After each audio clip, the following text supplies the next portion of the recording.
Hello, this is Paul, and this is about A Course in Miracles. This video is going to be about forgiveness. I wasn't going to make a video today, but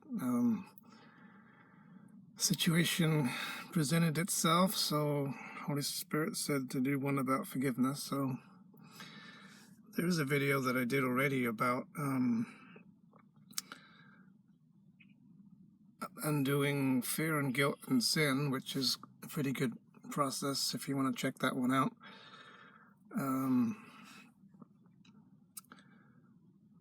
So years ago, when I used to try to do A Course in Miracles and I was trying to apply forgiveness to situations and people and so on, I was pretty new to it, and the basic idea was this idea that whatever I think about other people, I must be thinking about myself, and whatever upset that they're causing, somehow I have to forgive them. If I can remember that this is just a dream and I am the one that dreamed it, then if I can remember that and keep in touch with that, then I should be able to remember that I made up this other person and I made up this whole thing, and therefore anything that I'm accusing them of would be kind of stupid because I'm the one who made them be that way and put them in my dream in the way that they're attacking me or whatever, and therefore if I can just remember that, I can somehow keep the right perspective, the right vantage point to be able to not take it seriously or overlook it or let them off the hook because they're not really doing anything other than what I made them do through my dreaming. And I tried to work with that, and it was like, okay, you gotta forgive the person for what because they haven't really done something, because they're not really there, and therefore they're innocent because they're just part of a dream, and and trying to believe that whatever applies to them applies to me. So if I think that they're a bad person, I'm saying it about myself. So therefore, if I recognize that they are innocent, then indirectly that implies that I'm also innocent, because somehow we're actually one person or something. And this is how I got into the course, and this is what the forgiveness method or interpretation that I started off with, and it had benefit and it helped somewhat. And I would say, like, okay, you are Christ and you're holy and innocent and always forgiven and released, or forgive us both, we haven't done anything wrong, kind of thing. But it didn't seem that effective, and it didn't seem like it really quite worked all the time, and there was something missing. And so over time, as I've learned the course and I've read what the course has said about forgiveness and what it says about cause and effect and what forgiveness means and what it does, I gradually realized that it actually teaches that forgiveness is a state of mind that is perfect in the Holy Spirit, where it doesn't even perceive that there's anything wrong. It doesn't judge. It doesn't see anything to forgive, because it proactively recognizes the innocence that's there already, which is a kind of quite an advanced state, and therefore doesn't even condemn things, and therefore it has nothing to forgive. and that you're being, if you can get to that state, which is kind of almost like the end goal, it's the same thing as the atonement, where you are viewing everything with correct perception. You're not judging anything, and you're therefore having a forgiving attitude. You're being forgiving, but it's in recognition of the fact that everything in truth really is innocent, and that there isn't anything to forgive. There isn't really anything to be undone, because nothing's happened. That's what forgiveness really means. It's like a permanent it's a permanent state in which you're always in a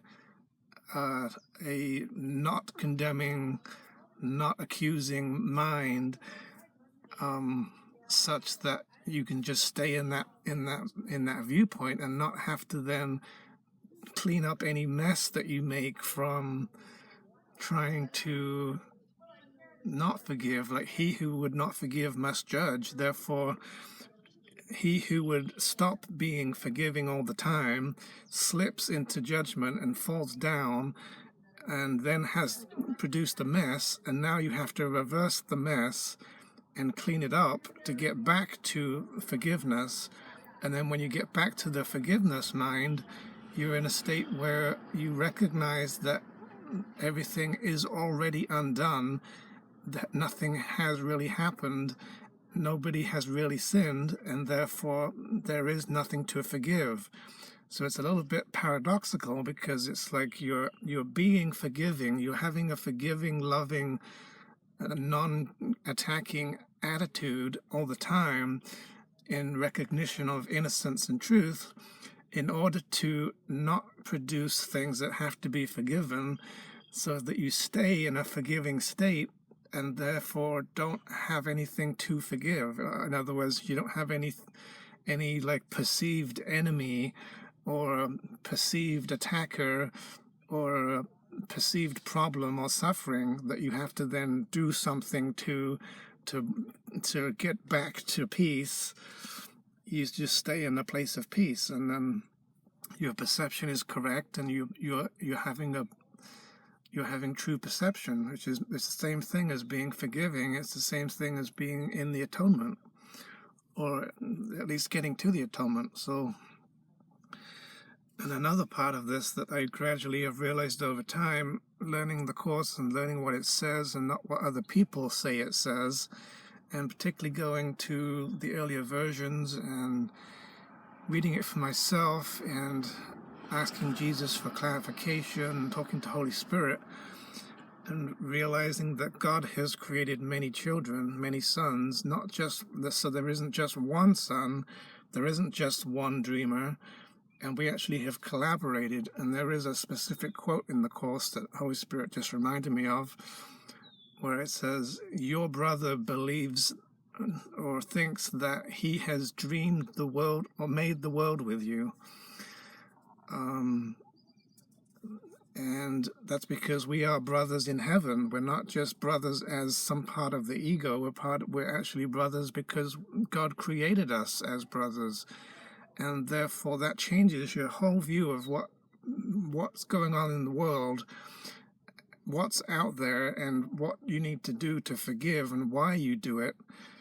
And so now it changes things, because no longer is it, oh, there's nobody out there, or the person out there is just me, or I made that person up. That is not true. You did not make up that person. There's a real being, a soul, navigating those other bodies, many souls, many individual sons of God who are co-dreaming and co-perceiving with you in this illusion, who have their own path, and they have their own free will and their own choices, their own decision making, and their own atonement, and they have to do their own forgiveness. And so it's not just a matter of sort of saying, oh, you're not out there, because indirectly that also therefore says I'm not here. And this is another part of the bullshit, where people have said that you don't really exist. And it isn't true. God created many individual sons of God. And I just did a video on the 170 quotes that prove it. And therefore that changes the dynamics of what it is that you're relating with here in the world, how you interact with it, and how you should appropriately forgive it. Because if you're starting to say things that allude to you being the only dreamer, and therefore within that theory, which is a false view of the Course, you start putting other people into this category of they must be fictional because it's my dream. You're going to start to imply some things that aren't true, and that's going to have an effect on you as much as others. And it doesn't even make sense, really, because what is to say that you are the one who is the one dreamer? What if that person over there is the one who is the one dreamer, and that person over there is the one dreamer? Why am I saying that they are the one that's fictional and I'm not the one that's fictional? Maybe I'm the one that's the fiction of their dreaming. And you get into this kind of weird mess, and then you have to end up saying there is only one self, and that one self is all of us, and every other person is also that one self, and we're just one being in many bodies, and therefore that's the one dreamer. That isn't true either. That is not what A Course in Miracles says. It's not what Jesus has written. God directly created a huge number of individual beings with free will.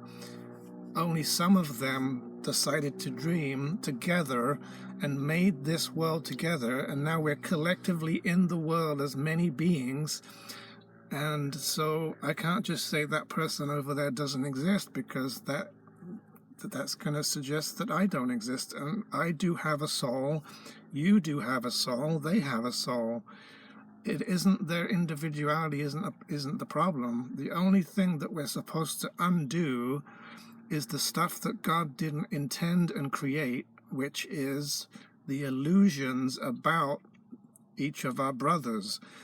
It's not the undoing of our brother. You're not supposed to forgive away other beings that God created. That's almost a murderous act. So when you're trying to say that person doesn't exist, you're trying to get rid of them. That's the total opposite of acknowledging that they are a created being that God has directly created as one of many, and they are divine, and they're not just the one Christ either. It's not just that Christ is in them and they're just the one. They are individually divine, and there's something about your brother that is holy. There's something about them that has free will. And we have to acknowledge that in how we apply forgiveness or do a process of undoing. We have to acknowledge you can't just keep saying that that person is a figment of my dream. They're not a figment of your dream. Human bodies were made as figments of dreams. Your brother was not a figment of the dream. He existed before the dream in heaven, and he will exist afterwards. So we need to change this process of forgiving a little bit. So instead of saying I'm the one that dreamed this whole thing up, and therefore they're not really out there, which implies that I don't exist either, and it's depressing, and it's soul destroying, and it is actually an ego interpretation of forgiveness that attacks the sonship. You have to be careful with that and sort of clarify what it means, or what would be an appropriate way to forgive something.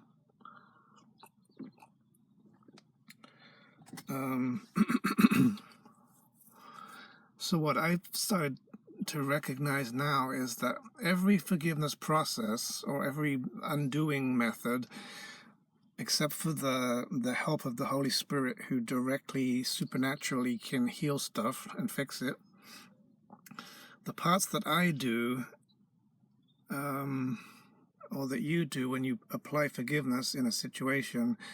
I've looked at a lot of different ways that people have described how do you forgive and how do you do forgiveness, and there's various authors and teachers and things, and they each have their own little versions. But what it really boils down to a single problem and a single solution, and you can describe it in terms of cause and effect, because the only problem that we've had in this idea of being separate from God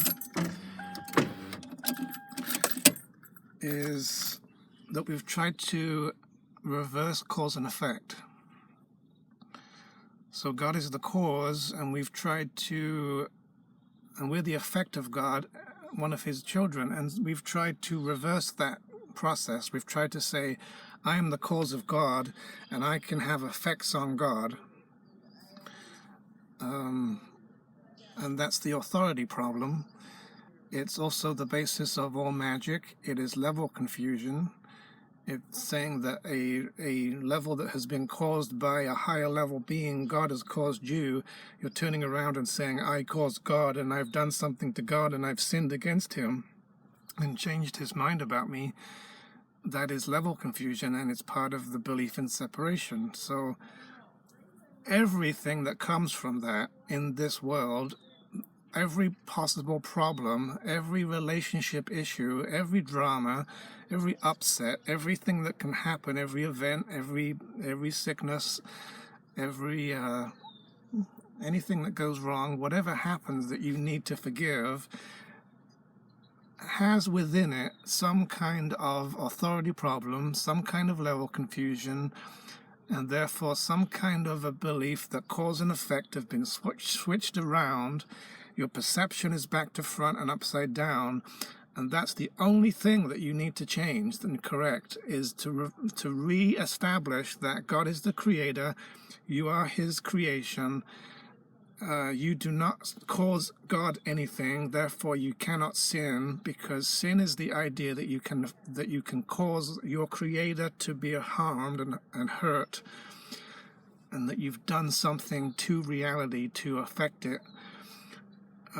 So to correct that problem, it's a very, very simple problem. You're sitting there in heaven going, God has created me, here I am, I'm going to turn around and try to do something back to God to stop his will, or I'm going to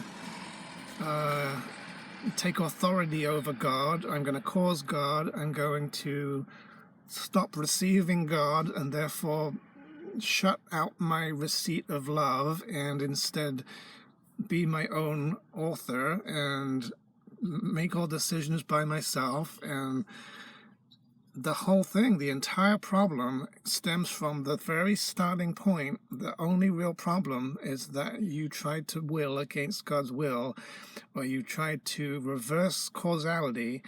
You tried to make yourself the cause of your creator. You tried to deny that God was your father and that you were his son. And that's the only problem, is that one act of, you can't really describe it as separation from God. It's really the reversal of the causality of creation, where you've tried to shut God out. You could say you've tried to separate yourself from his love by going against it and trying to sin against it, to try to stop it, to try to miscreate by trying to use your creative ability to stop creation. It's all one thing. It's just one little technical change in who is the cause and who is the effect. Am I the effect of God, or am I the cause of God? That is the only thing that's gone wrong in the entire universe, and it's the only thing that you need to change back and heal in order to completely get back to the natural atoned state of how God intended you to be and what you are, and the acceptance of that I'm still as God created me.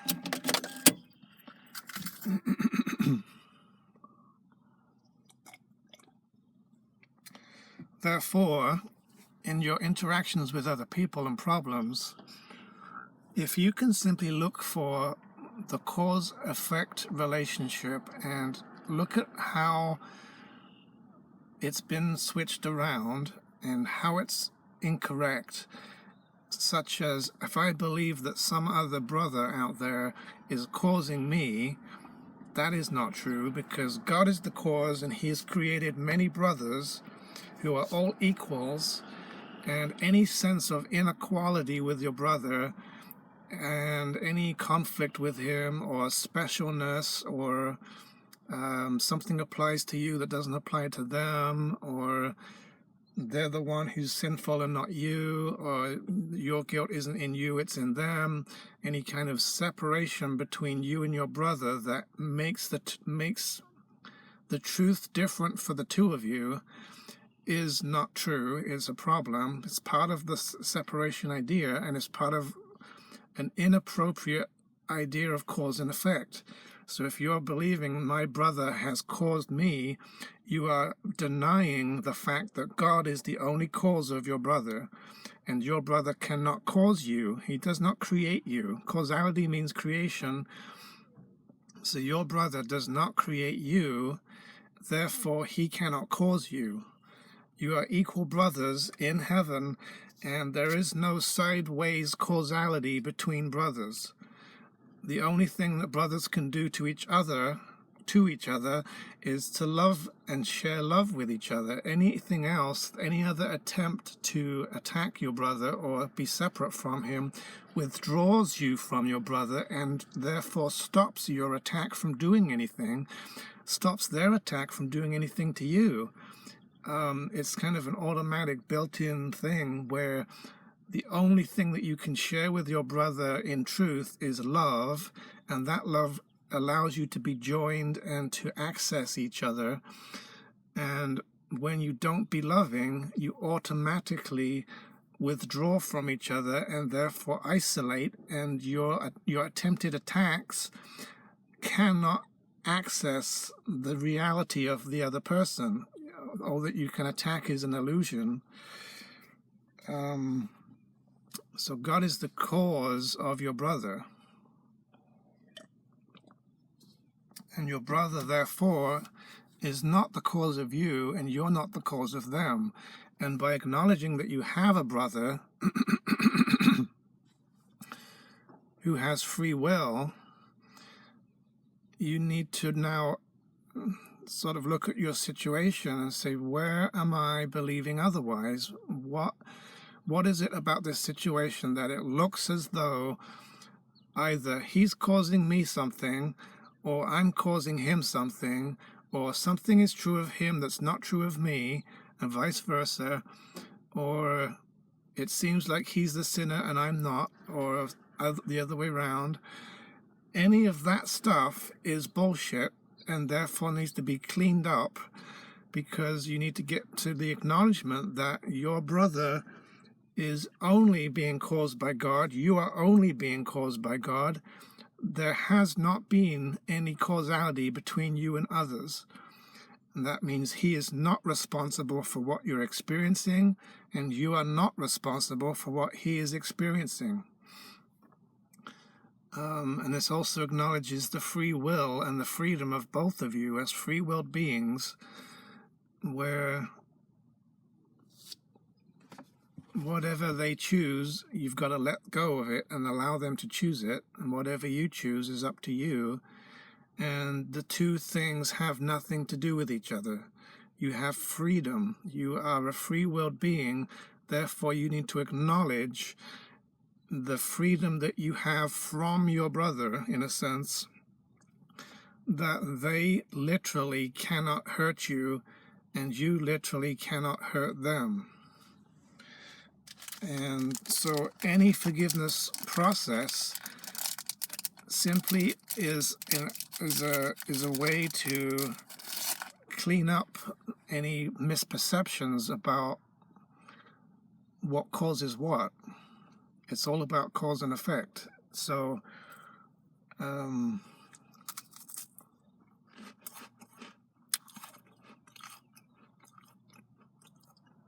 if I'm perceiving that somebody else has done something, they're being an asshole, and it seems to be affecting me, and I'm starting to have reactions and having emotions, which are, every emotional reaction in the ego is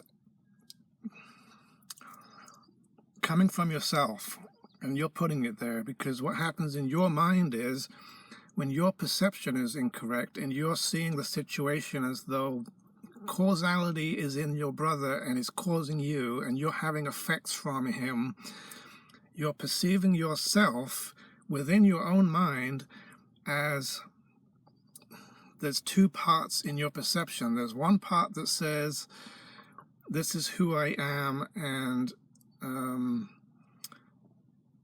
I'm being affected by a cause outside of me. And then there's another part in your perception that holds your brother, whatever view of him you have, however you've condemned him, or the sin or the guilt that you see in them. You're doing both of these things in your own mind. So in your mind, you've got a split mind, and you're believing in his me being an innocent victim and his person being an accuser or an attacker. That's all happening within you, nothing to do with anybody else. And because you are perceiving yourself in that role, seeing yourself being victimized, seeing causality from outside of you, supposedly causing you to have reactions and changes and effects that you don't seem to want, it's just the fact that you are seeing yourself as that victim person who is, where you're also believing that the cause is outside of you, causing changes in you, that you start having reactions, because now you're perceiving that there's something out there that causes me, and it's not God. I'm accusing my brother of being the cause of me, therefore I am at the effect of them. And because you believe that and you perceive it, you literally will start to manifest symptoms in you where you're changing to implement the effects that you believe your brother is having on you. So if you're seeing that he is the cause of you being hurt, you will put hurt into yourself and make yourself feel hurt through your perception problem, the fact that you're perceiving him as having that power over you, the causal power to do that. You automatically will you're creating both your enemy and the victimized state at the same time in your own mind, and it implements the effects in you that you think that person is able to cause and produce. So you start having emotional reactions. These reactions are the effects that you believe you should be having based on what that person is doing to you, how you perceive that they're doing it to you.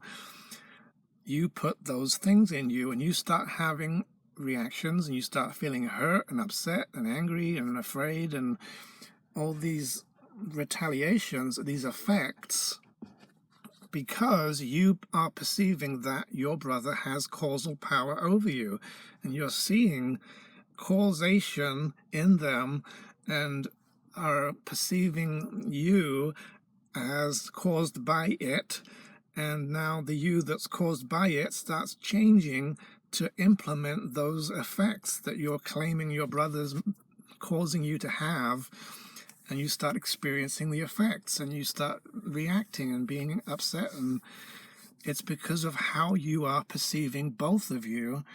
You're incorrectly believing that your brother has causality over you, and so now we have a cause-effect problem where you're not recognizing that you are the cause of everything you experience.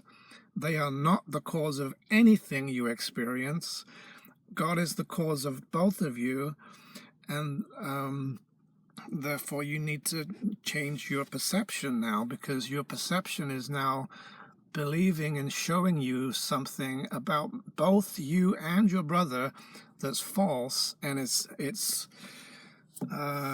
It's reversing cause and effect. So it's instead of recognizing you as causality of what you choose in your kingdom, and recognizing the free will causality of your brother to create whatever he wants to create, and that you do not have an effect on each other. Failure to recognize that is starting to reverse cause and effect, and now you're seeing yourself as an effect, and you start seeing your brother as having the causal power, and you give him that power through that false perception. You believe that he has power, a causal relationship to make something happen in you, and it's not true. That's totally the ego. That's what happens when you get into false perception. You start having these delusions, these misperceptions that suggest to you that your brother is the cause of you, and that he's the reason why you are the way that you are, and it's false. So that means, it doesn't mean that your brother is doing something to you and you have to stop him doing it. And I mean, by all means, protect yourself in a sensible way, but perceptually, you are not supposed to perceive that your brother has any power over you, other than maybe to help you with a miracle or to give you a reminder of the love that is already in you.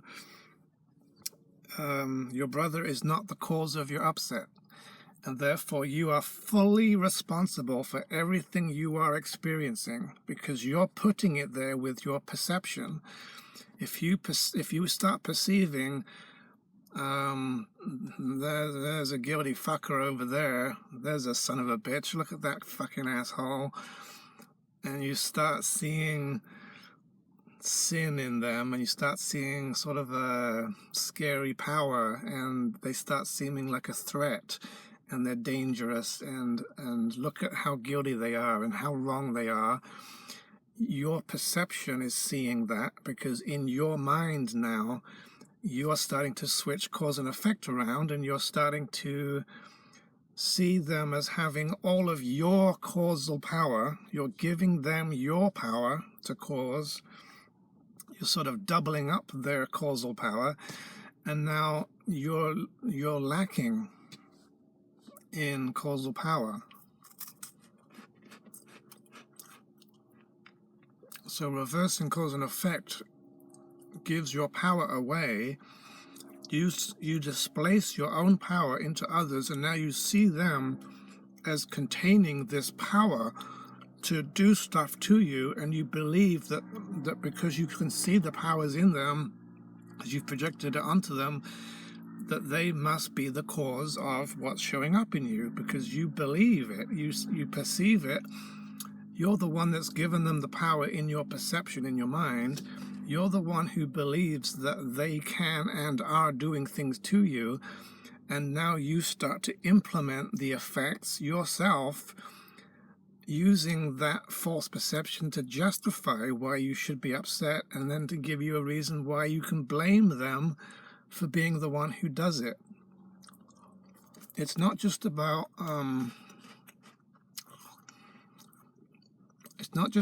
seeing sin in your brother. This idea that when you see your own sins in your brother, that's the problem. Sin is once removed from your causal source,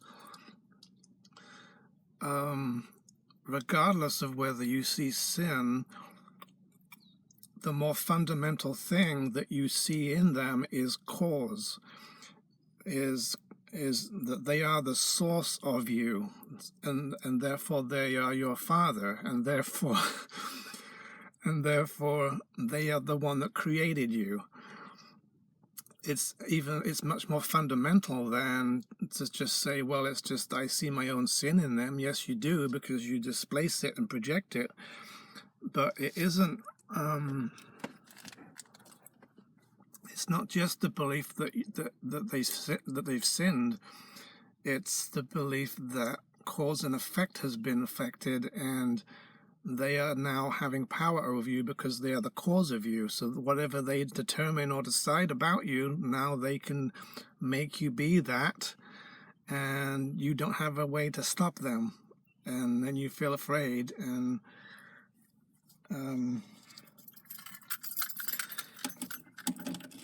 it's getting warmer and colder.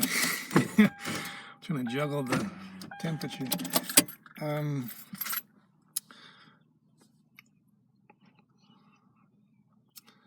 So you got to look at the situation and recognize, where is it that I'm mixed up about cause and effect, and what can I do to change my beliefs and my perceptions so that I do not believe and do not perceive the situation as though cause and effect have been switched around.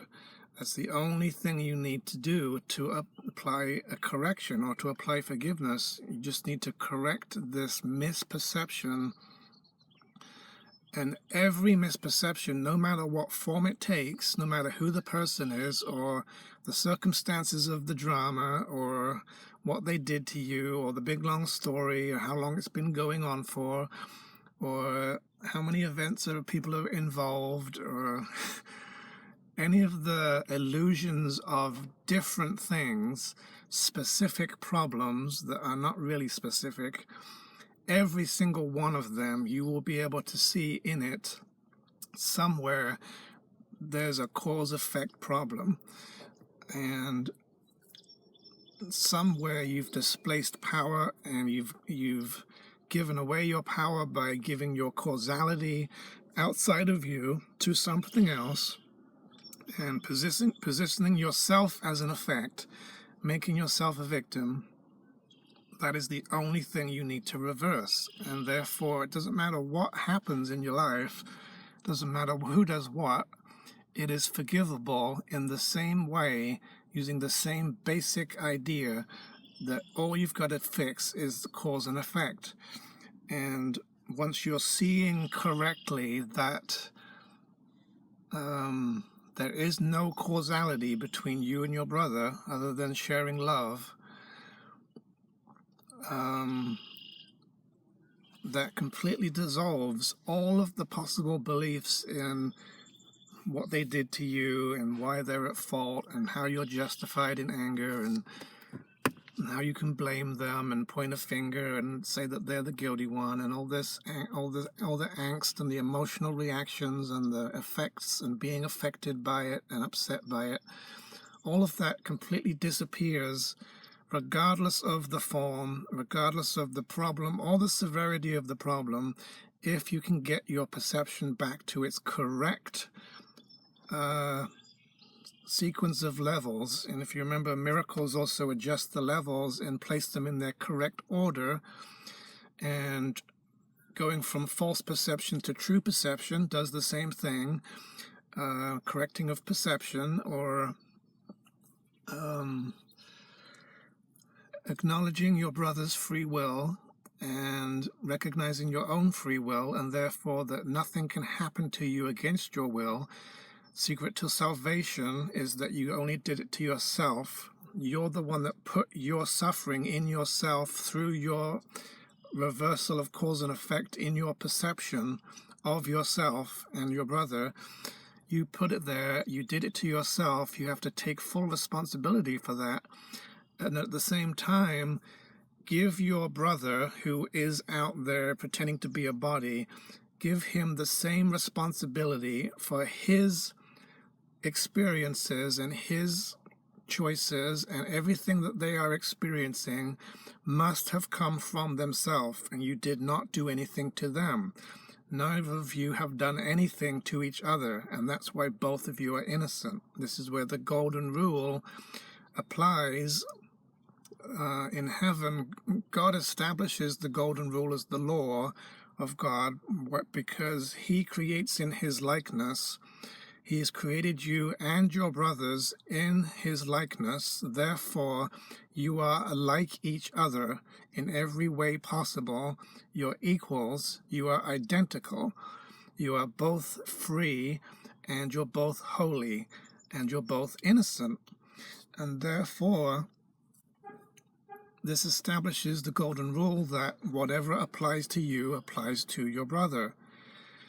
And any time that you're not acknowledging that golden rule and you're not in it, and you're denying it by trying to make something apply to you and not others, or trying to make something apply to others but not you, you are denying the law of God, and now you're getting into the ego, you're getting into separation, you're getting into inequality, you're getting into emphasizing differences, you're getting into separation, and your perception will be affected by that. You'll start to perceive incorrectly, and you'll start to have false perceptions.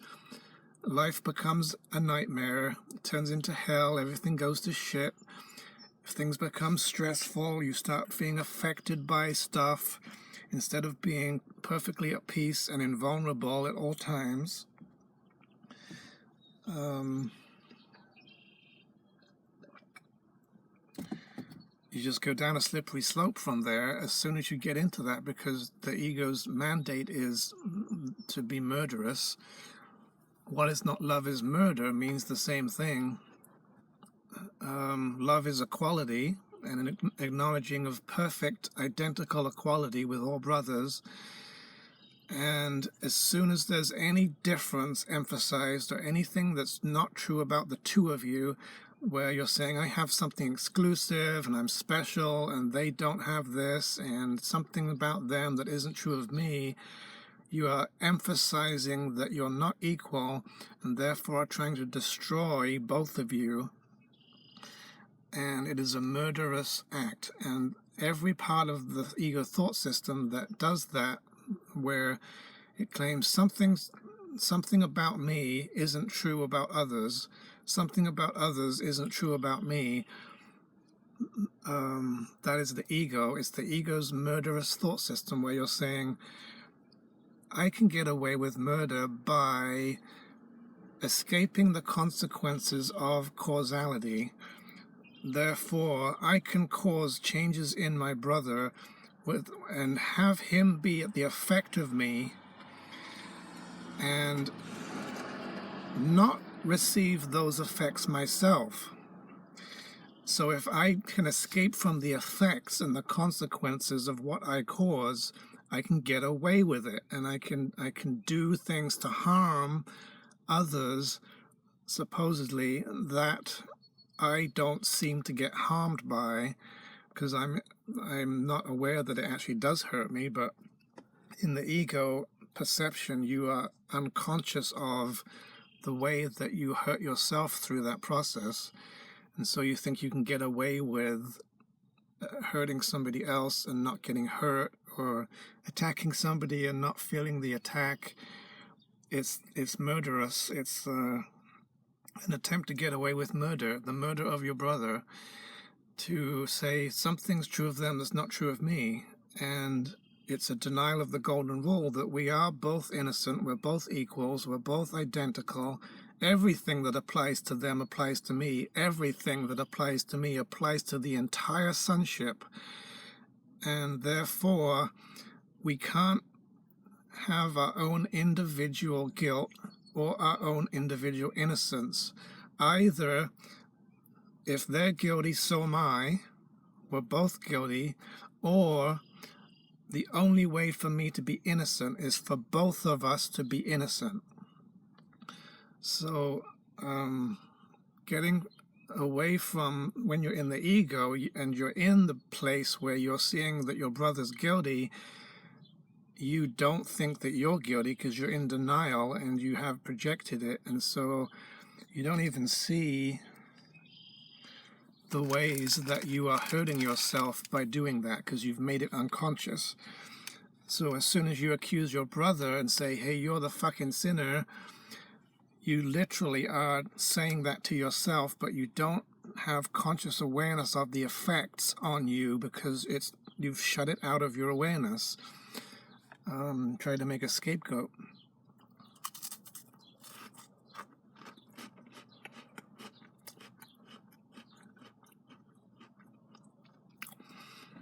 And as you get more progressed in your forgiving, you will find that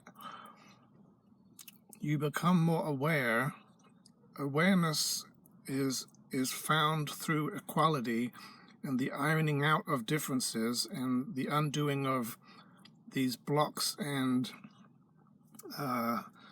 these kind of rough terrain becomes smoother.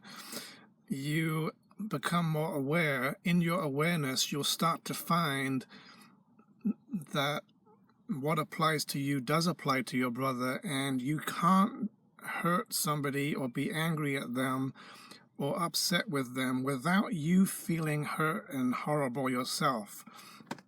And when you're deep in the ego, you don't tend to have that experience because you're so unconscious of the effects of what you do to yourself, and you believe that you can somehow completely put all of your own sinfulness onto somebody else and escape it and not have it be part of you at all. It's a total denial that it's still in you and that it cannot leave you. You have to heal it within yourself. This is why forgiveness is self-forgiveness. When you're deep in the ego, you don't see and you don't have awareness that when you hurt somebody else, you hurt yourself. And so you don't believe that. And you think, oh, I can just go around and do stuff and it doesn't matter that I'm hurting other people because I'm not getting hurt by it. And therefore I'm fine. You don't see that you actually hurt yourself unconsciously and it's hurting you. When you wake up more and you've forgiven more and you're more forgiving, and you see the innocence of your brother and you've let go of the false cause and effect between the two of you to see that he does not cause you, you have not caused him, you become more aware that it's more difficult to express attack towards others without feeling crappy. It immediately feels bad. Like sometimes I'll get angry with people on Facebook or whatever and get worked up, and then afterwards I'll come away and I just feel like I don't want to feel like this. I don't feel good, and I feel hurt and I feel stressed out and upset, and it's not because of anything that they've done, it's because I have caused this in myself. And I've also seen how whenever I try to project stuff onto others and find them to be wrong and there's a resistance, or somebody's being particularly stubborn and they don't want what you're saying, and we're having this sort of butting of heads, and I start feeling frustrated and angry and accuse them of being wrong and everything, my perception of them being wrong creates a divide between us, but it also creates a divide in myself, and I become more split, my mind becomes more split, and I start to feel crap because I'm trying to resist them. I'm not allowing them. The opposite of allowing is resisting. So whenever I don't allow and I get into resistance and trying to dig in my heels and not let them be free to do whatever they want and say whatever they want without reacting to it through some false perception of my own that they are causing me stuff, my attempt to resist attacks me, and I start feeling upset and angry and hurt and shitty and stressed out, and it does not feel good. And so as you wake up more and have done more forgiveness, this starts to become apparent that what applies to you does apply to everyone else, and what you try to do to your brother you cannot escape, and what you try to make true of them that you don't want to be true about yourself, you cannot get away from it, and you have to start acknowledging it does apply to you. You can't feel angry and justified in being angry at somebody else doing something wrong without you feeling like shit. There's no way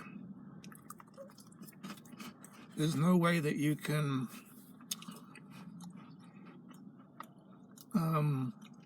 maintain peace of mind and love and be in a calm, happy state at the same time as perceiving somebody else as being a sinner, doing something wrong, committing a crime, being an asshole, hurting stuff, whatever, politicians that you hate and people at the store that piss you off and drivers that cut you off, whatever it is, you can't perceive them as wrong without you losing touch with your own peace and your own love and your own happiness, because it applies to both of you.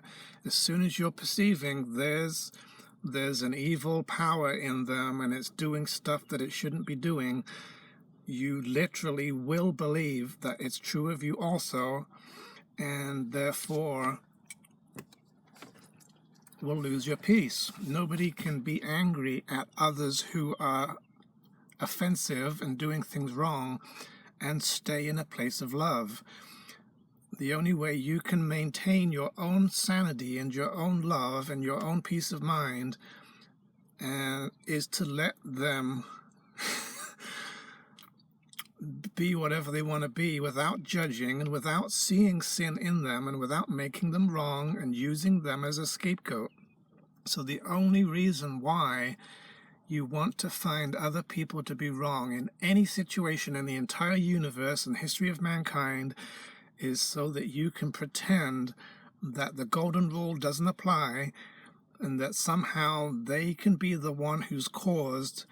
They're making effects in you and making you upset, and you're outraged and upset and unhappy and justified in being angry, so that you can pretend that they are the one who's sinned and not you, and that therefore there's evil in them but not yourself, and you've somehow escaped it, and you believe that that's possible, and therefore you get into this state where you're judging and accusing and finding people wrong and saying that they're not right and they shouldn't be doing this and they're offenders and how bad they are as people and all this shit.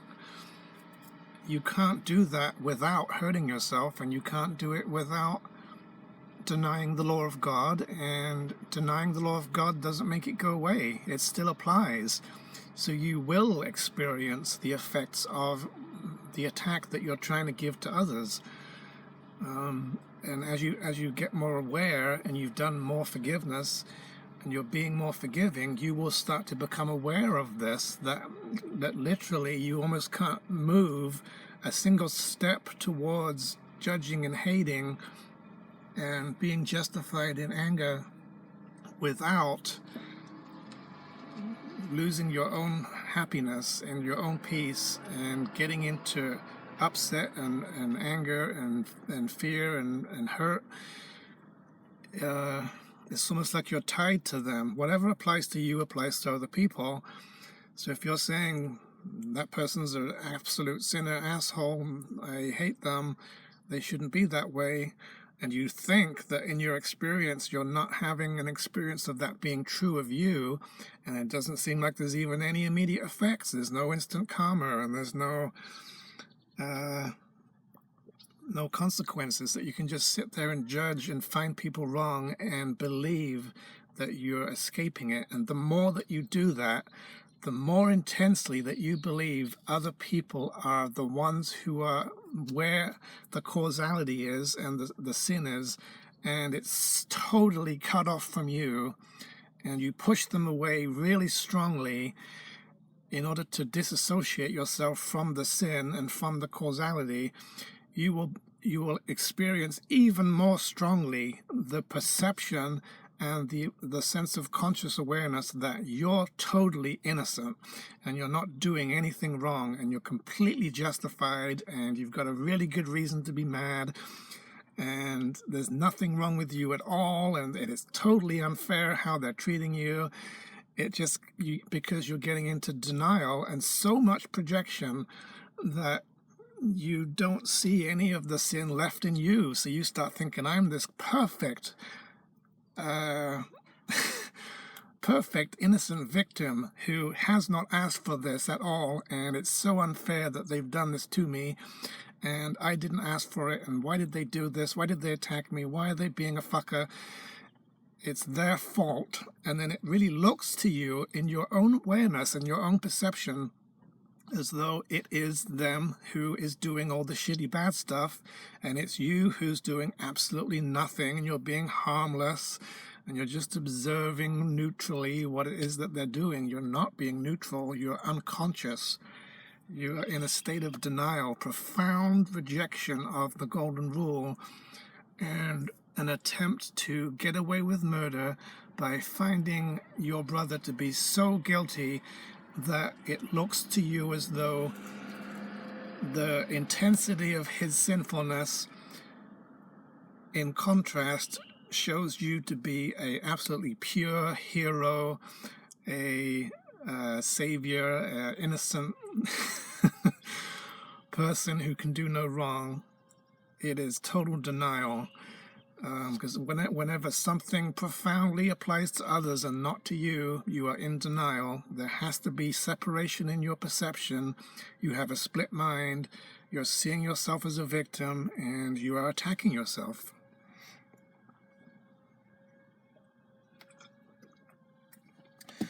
There was a person in my past who I hated.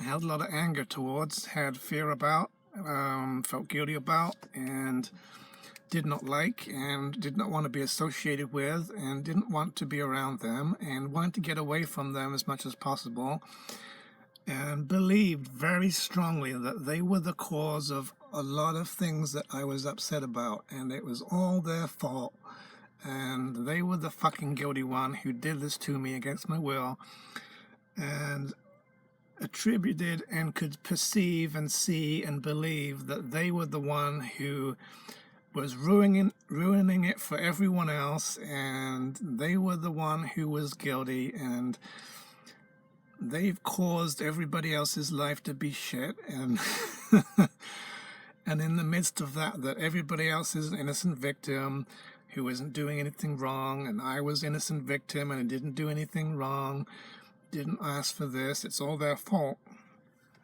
And then one day I saw this person,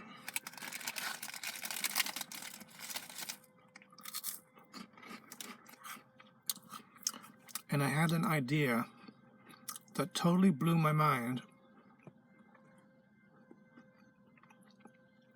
Because I saw how I was trying to put as much distance between us as possible, and in the emphasizing of that difference, I was making them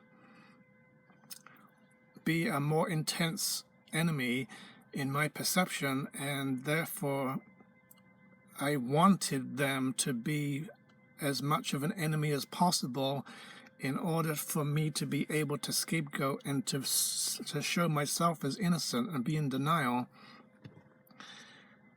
And so all of a sudden I had this idea that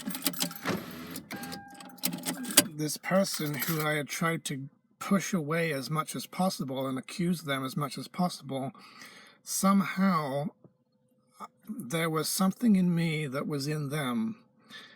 There was something that was one with them, or they were part of me somehow, or we shared something, and that oneness that recognized part of myself is in that person was shocking to see, because it was almost like the total opposite of how I had set them up and had projected guilt onto them. To suddenly see that somehow they are part of myself and that we are sharing something and we're joined meant that I couldn't accuse them of that sinfulness without it applying to myself, because if I'm in them and I say, hey, look over there, there's a guilty fucker, I'm pointing at myself, not because I'm pointing at my brother. My brother still is an innocent individual being, but in God's creation, all brothers share with each other and they overlap each other. So I am not just confined to a body, I am everywhere and I'm shared with everyone, and I share all of creation with God and heaven and all brothers.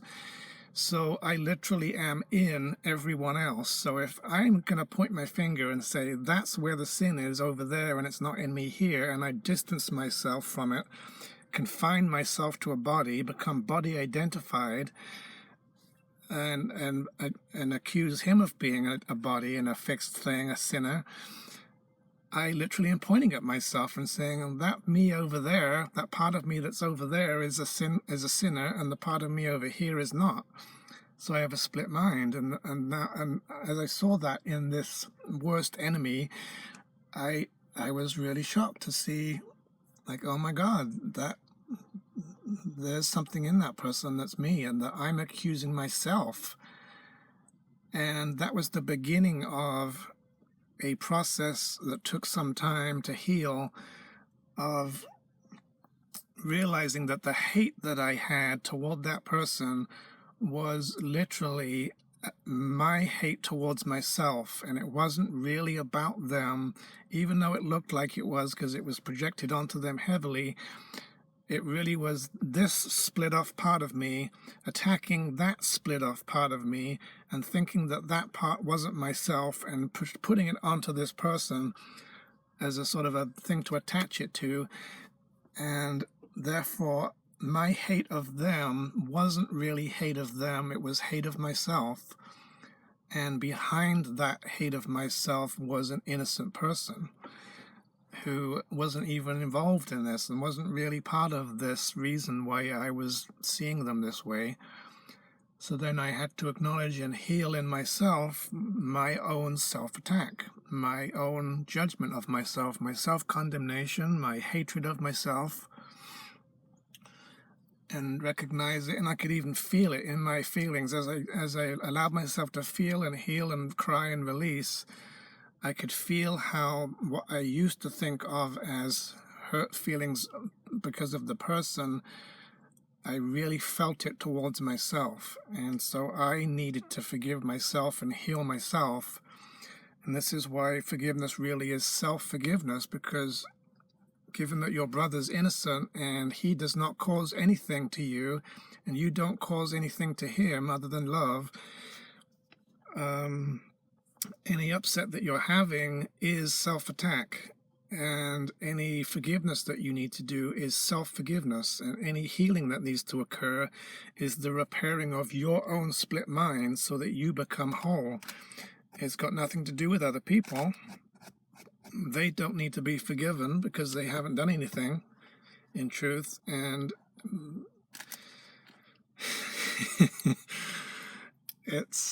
it's really all about self-forgiveness, and it's not about you trying to get like an indirect benefit from saying, oh, that person's innocent, therefore it implies that I'm innocent because we're one person. It's not true, because you're not one person, there's two people.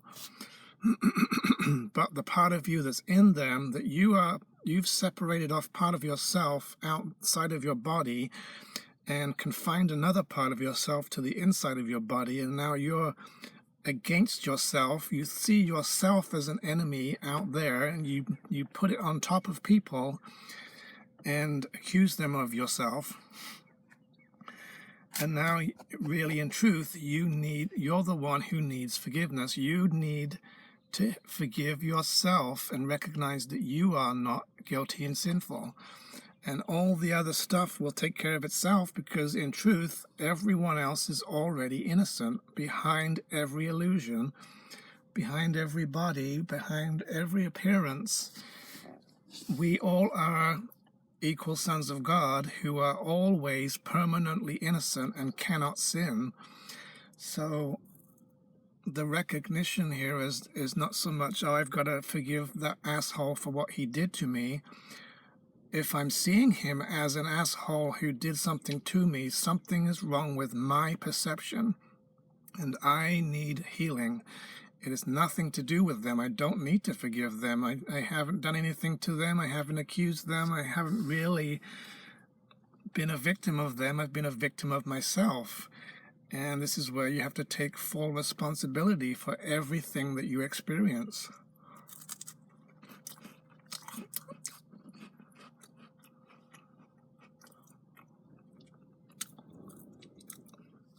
I'm not upset about my father because of what he did to me. I'm upset because I chose to put feelings of upset in myself, to try to use him as a scapegoat in response to my own self-attack. And what I found is it really does just boil down to cause and effect. And therefore, in order to correct your perception, all that you need to do is fix the faulty cause and effect relationship and get it back into its proper order, where you're seeing that God is the cause of you, God is the cause of your innocent holy brother. The two of you are equals, therefore he does not cause you, you don't cause him, he has not done anything to you, and you have not done anything to him. All illusions of horizontal causality are not true. They're the ego's version of cause and effect that says some object over here caused this over here, that person caused this person, that bouncing ball over there came over here and hit this object and made it move. That car collided with this car. It's all horizontal causality is absolutely fictional. It's 100% illusion. And it's totally part of the ego's way of perceiving. And when you perceive with the ego, you will believe it. You'll believe that there is a horizontal cause and effect relationship between parts of this world, where something in this world causes something else in this world on the same level. And therefore there are causes in the world that cause effects in the world. It's not true. There is no real causality in this world. This whole world is an effect. It's a dream. Causes above the dream in the dreamers of the dream, in their minds, who have simultaneously projected the whole thing from above and forgot that they're dreaming it. And so now all you need to correct is the cause and effect. So let's say that someone has seemingly done something, let's say that person threatened to called you some bad names and stole your coffee at work and stole your lunch and ate your lunch, and now you're pissed off at them. And you think that they've caused you to be upset and they've caused you to be pissed off and they did this to you and you didn't ask for it and something's wrong with them, they're a thief. So that's incorrect, because it's the denial of cause and effect. You're now saying that your brother causes things in you and you're affected by your brother.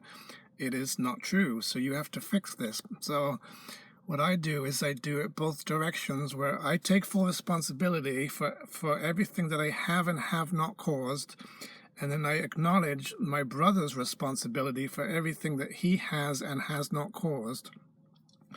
So my brother did not really steal my food. My brother did not cause me to be outraged. He didn't cause me to be upset.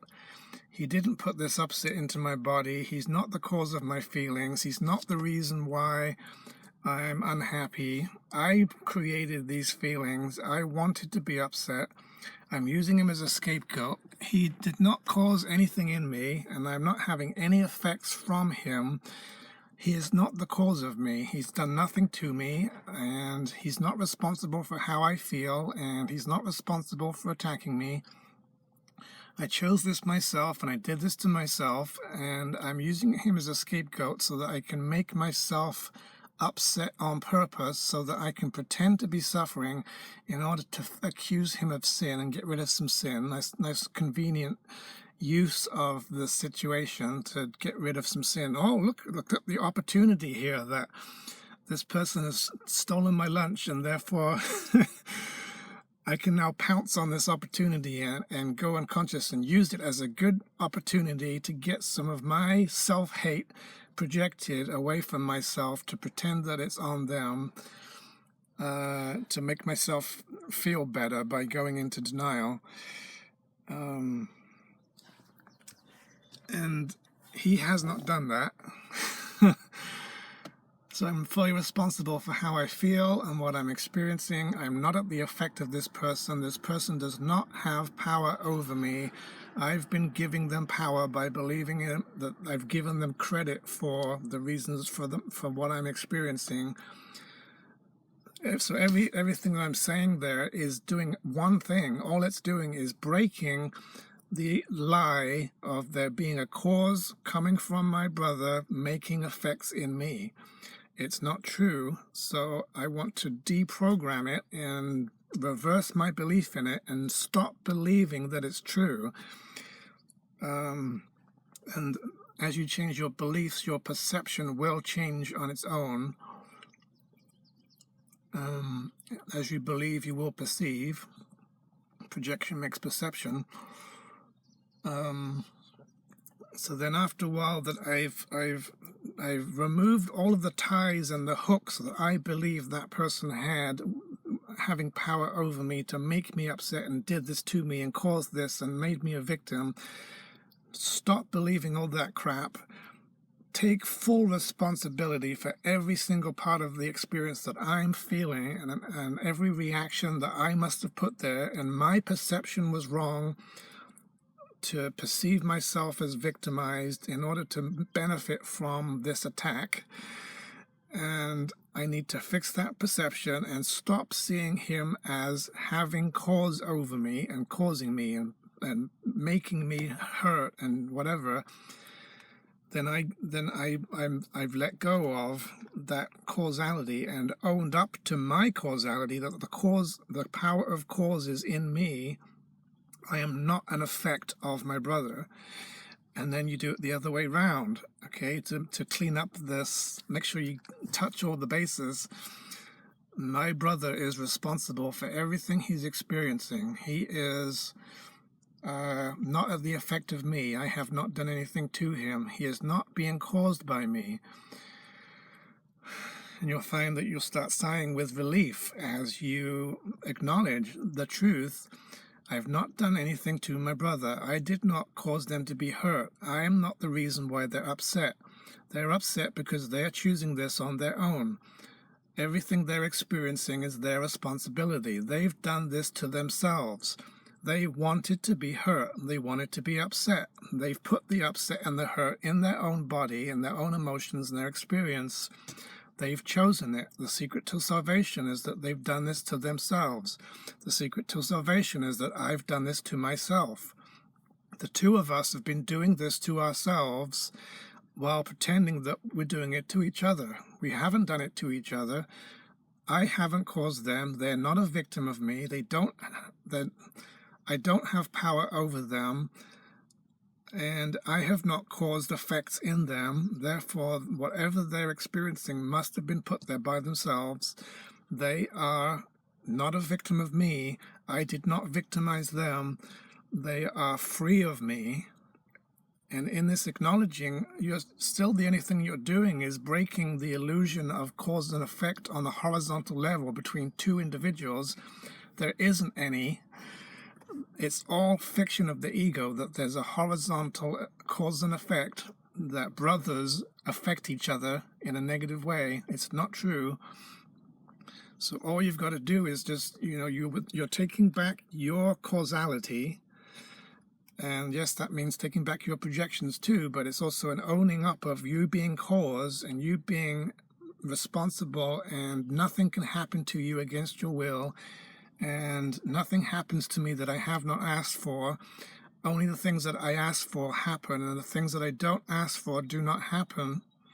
This is, I myself is ruler of the universe. This is the power of decision, that you are not a victim, and you cannot suffer unless you hurt yourself. And acknowledge that this is also true of your brother, because what's true of you is true of them. So you correct and reclaim and own up to your position of being at the effect of God and receiving his love and extending it and being a co-creative cause. Acknowledge that your brother is caused by God, is an effect of God, and is extending God's love, and therefore is a co-creator with God also. And the two of you are equals, and both of you are innocent. And because there isn't any causality between you, there cannot have been attack. Both of you are innocent. There's no basis for any kind of claim or justification of sinfulness and guilt without that cause and effect illusion. Without you believing and perceiving that he has power to cause you, you cannot accuse him of anything, because if he can't do anything to you, how can you say that he's done something to you? And that makes him innocent. And as you take back the belief that you've hurt others, which is also not true, you regain your innocence as well. And this is where you're getting to where you're acknowledging that in the atonement, neither of you has really done anything to yourselves or to each other or to God. It has not been a sin, because you're still as God created you, and there hasn't been separation. If you really forgive thoroughly and get to your innocence, you will recognize that it's true of both of you that you're equally innocent, and that you haven't sinned against God, and that you're worthy of love, and that therefore you can receive atonement and receive God's love, receive miracles, and accept that you are worthy of love, and therefore so is your brother. And in your acknowledgement of your own innocence and your deserving of being loved by God, you automatically believe that it applies to everyone at the same time. And now you automatically acknowledge in your brother, even if they don't acknowledge it, you automatically will acknowledge that they deserve the love that you deserve. What's true of you is true of them. And now you're much more motivated to help them and love them and heal them, regardless of how they behave. And now you become able to see that whatever they're doing is just a call for love. You recognize that it cannot hurt you. It is not the cause of you. It's not about you. It doesn't do anything to you. Therefore, it must be their own personal suffering. It's their own self-attack. They're in a state of just bleeding all over the place with self-hurt and trying to get it onto others and trying to put it onto you, but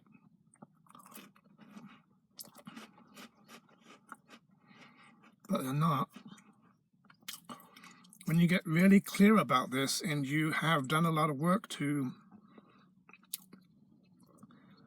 cancel out and erase all the fake causality in your perception, you become more confident and stronger and more integrated and more certain and less afraid and more loving and more powerful, and you become more miraculous, and you recognize the truth about you, and therefore now you start recognizing the truth about your brother, and you're able to see clearly that when they are very upset, they are in a state of hurt themselves, and they're attacking themselves, and it's not about you.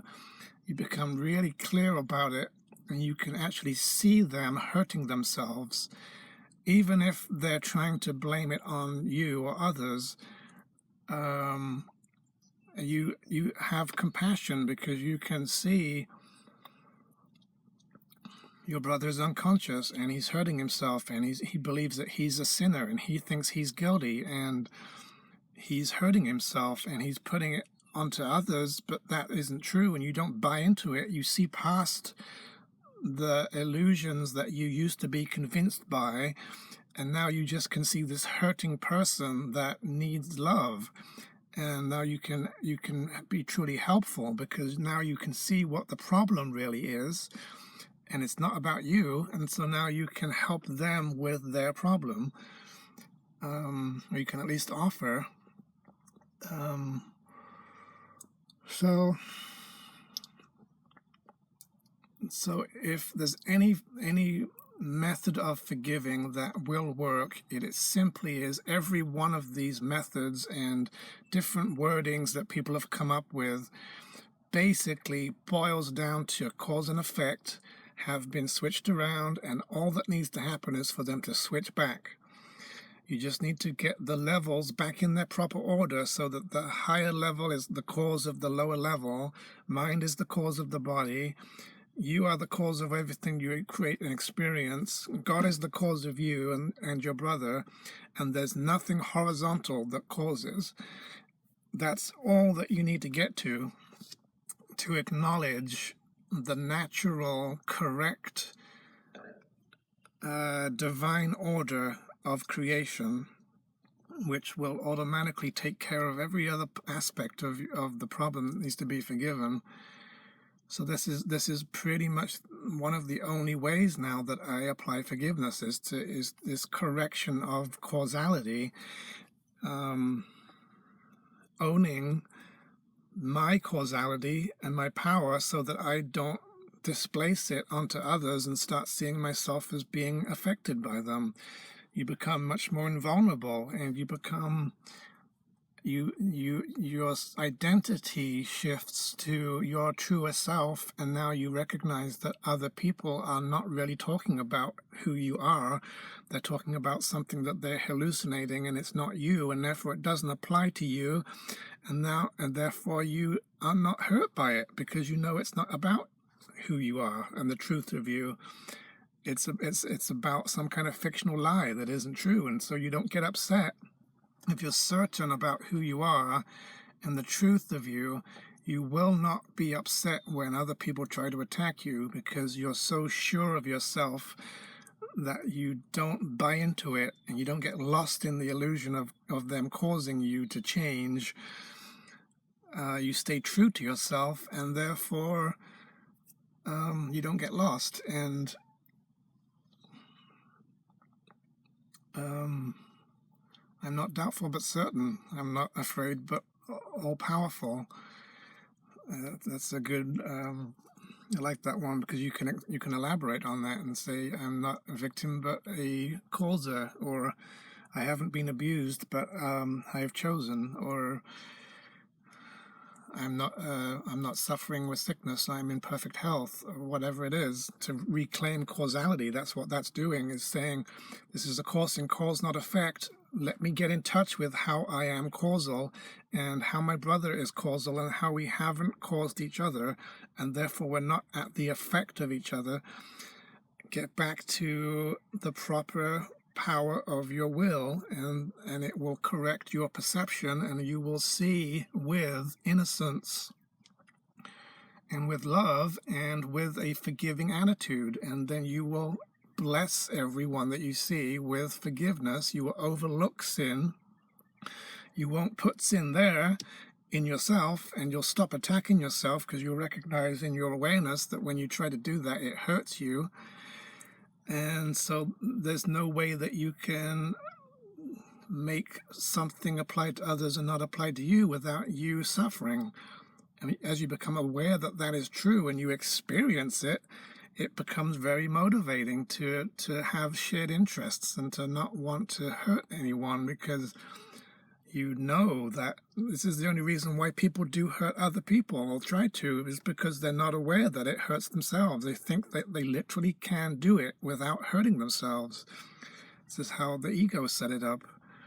If you could be aware that the golden rule is always applying and you cannot escape it, and when you do attack, it hurts yourself, you would not attack. You would be so aware of that that you simply would never attack. The only sane thing to do would be to love your brother as an equal, would be the only possible sane expression or way of relating to others, because anything else would hurt yourself. And that's sanity. This is about getting your sanity back. So I think I'm going to stop there because I'm going to go get some lunch and my storage will run out any second. So So that's forgiveness and applying forgiveness and getting past some of the illusions. It's all about cause-effect. It's all about the authority problem, trying to usurp God's will, trying to accuse your brother of causing you when he's your brother, not your father, and you're not his child. You're not the effect of him as being a child of him. You're equal with everybody else. We're all equal. We're all innocent. We're all holy. We're all forgiven. None of us have really sinned. We're not separate in bodies. God loves all of us equally. Doesn't that feel better? So God bless, and have a good day, mate. And see you soon. Bye.